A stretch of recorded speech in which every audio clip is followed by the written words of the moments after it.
बिस्मिल्लाहिर्रहमानिर्रहीम। दोस्तों आज हम बनाएंगे cream to mushroom chicken soup. बनाना बेहद आसान है। अगर पीने के बाद करते हैं बकाए सूप से इसकी जो टेस्ट है काफ़ी डिफरेंट है, बड़ी ही टेस्टी होता है। आउट कंट्री में बहुत बनाया जाता है, बड़ी पसंद किया जाता है। बनाना शुरू कर लेते हैं, साथ रहे।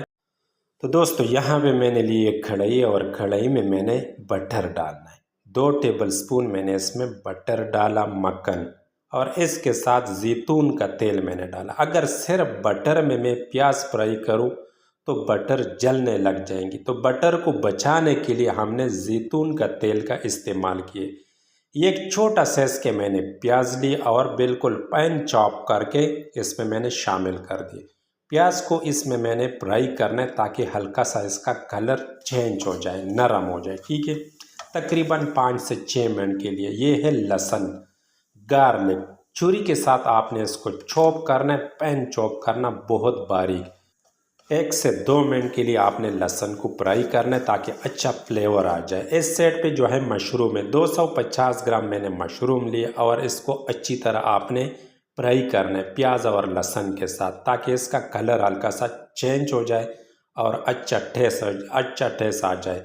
कच्चा जायका मशरूम का आपने ख़त्म करना है। दूसरी साइड पे जो यखनी मैंने चढ़ाया, हमें यखनी की ज़रूरत है और थोड़ा सा चिकन की ज़रूरत है। बस यखनी ऑलरेडी तैयार है और चिकन के पीसेस भी मैंने बना लिए। मशरूम का जो बुनाई है वो पूरा हो गया। ठीक है, 6 से 7 मिनट के लिए आपने मशरूम को भून लेना है। बस चिकन के थोड़ा सा मोटा मोटा मैंने पीस किए ताकि खूबसूरत लगे सूप में। ठीक है, चिकन के साथ भी थोड़ा सा आपने बुनाई की और मशरूम चिकन इसको आपने एक चम्मच के मदद से सेट पे कर देना। ठीक है, कोई अलग बर्तन लेने का ज़रूरत नहीं है। ठीक है, इसमें मैंने डालना है 2 टेबल स्पून भर के मैदा।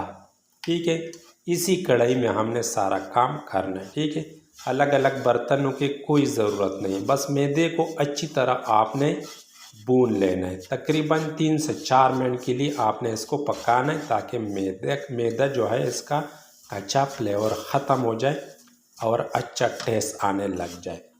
मिक्स करना है, तकरीबन 5 से 6 मिनट हो गया। अभी जो है हमें चाहिए यखनी, चिकन की जो स्टॉक मैंने तैयार किए ना, हमें वो चाहिए। थोड़ा सा नमक डालेंगे और इसके साथ हमने यखनी डालनी है। यखनी बस इतना आपने डालना है जितना आपने सूप बनाना है। ठीक है, ज़्यादा यखनी डालने की ज़रूरत नहीं है। जितने लोग हैं ना उसी हिसाब से आपने यखनी इसमें शामिल करना है।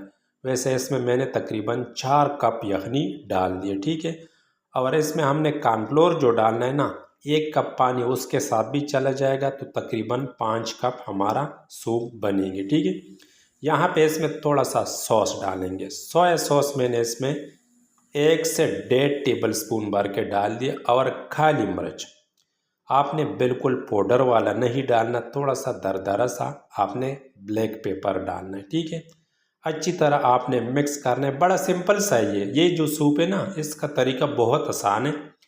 ये थोड़ा सा मैंने सब्ज़ प्याज लिया। ठीक है, इसके साथ जो सूप है ना, इसका खुशबू कलर बहुत ही प्यारा आ जाएंगी, बहुत अच्छा लगेगी, देखने में भी खूबसूरत लगेगा और पीने में भी बड़ा टेस्टी होगा। मिक्स करने के बाद हमें थोड़ा सा चाहिए कॉर्नफ्लोर। अभी गाढ़ी तो नहीं है ना, सूप को हमने थोड़ा सा गाढ़ा करना है। गाढ़ा करने के लिए हमें चाहिए थोड़ा सा कॉर्नफ्लोर। तकरीबन 2 से 3 टेबल स्पून मैंने लेना है कॉर्नफ्लोर। यहाँ पे आपके सामने एक बोल में मैंने लिया और ठंडा पानी में इसको मैंने हल करके और इसमें शामिल करना है। ठीक है, एक ही दफ़ा सारा नहीं डालूंगा, आधा मैंने डाल दिया और मिक्स कर लेता हूँ। अगर गाढ़ी नहीं हुआ तो मैंने थोड़ा सा और भी डाल देना है। यहाँ पे सूप आपने इसी तरह चेक करना है। तो दोस्तों इसी टाइम एक छोटी सी गुजारिश भी कर रहा हूँ, अगर चैनल पे नए हैं तो चैनल को सब्सक्राइब करें, वीडियो को लाइक करें, प्यारा सा कमेंट्स करें। बाद में आप लोग उससे फिर भूल जाएंगे। आप लोगों का बहुत शुक्रिया। तो इसी टाइम जो है आपने चम्मच के साथ चेक करना है। अगर आपको इससे ज़्यादा गाढ़ी सूप पसंद है तो 1 टेबल स्पून और कॉर्नफ्लोर इसमें ठंडा पानी में डाल के मिक्स करके और वो शामिल करें तो मज़ीद और गाढ़ी हो जाएगी। यहाँ पे आप देख सकते हैं, बस हमें तो ऐसे पसंद है इसीलिए मैंने थोड़ा सा इसको पतला छोड़ दिया। एक डिश में डाल के दिखा देता हूँ। बिस्मिल्लाहिर्रहमानिर्रहीम। इसका जो मेन खूबसूरती, मेन लुक है ना, आप इसको देख सकते हैं। एक तरह के सूप बना बना के ना तो घर वाले भी बोर हो जाते हैं। कोशिश करें थोड़ा सा डिफरेंट तरीके से भी बनाया करें। बस लास्ट पे जो है आपने इसमें क्रीम डाल देना। अगर आपको क्रीम ज़्यादा नहीं पसंद तो आपने बिल्कुल जैसे मैंने ही डाला ना, क्रीम सूप के अंदर नहीं डालना चाहते तो लास्ट में आप डिश के ऊपर डालें। तो जिसको नहीं पसंद तो नहीं पिएगी साथ क्रीम, और जिसको पसंद है वो साथ पी लेंगे। इसी रेसिपी के साथ उस्मानी सब्ज़ी को दे इजाज़त। अपना बहुत सारा ख्याल रखें, दुआ में याद रखना। अल्लाह हाफिज़।